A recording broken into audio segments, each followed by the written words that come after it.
2 years ago, I bought this active stylus as a cheap alternative to an Apple Pencil.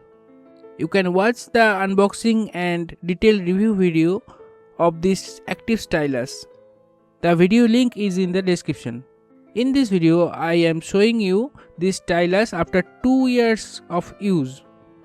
This stylus has a fully metallic body, a C-type charging port, and it comes with 3 extra nibs along with a USB Type-C cable.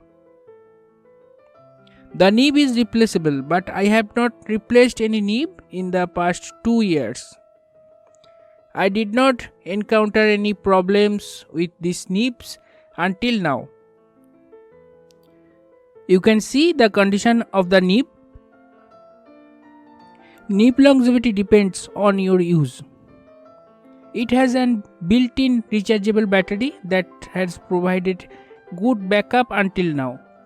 The backup has slightly decreased after 2 years, but it still gives me above 7 days of backup. It has a touch on-off function, and sometimes I face problems with it being turned off by unintended touches. I have used it with several drawing apps on my iPad.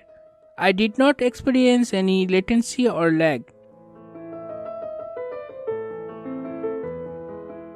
This stylus has a tilt sensor, but I did not find it useful for me. It does not have a pressure sensor, which is the biggest difference from the original Apple Pencil. Another difference is that you cannot charge it wirelessly, and it lacks Bluetooth connectivity. I have used it with professional drawing apps like Procreate and Sketchbook, and it has been working well until now. If you want to use it for writing purpose or non-professional drawing purpose, you can choose this one.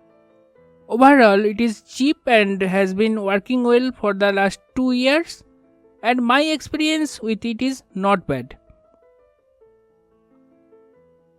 Thank you for watching and see you soon.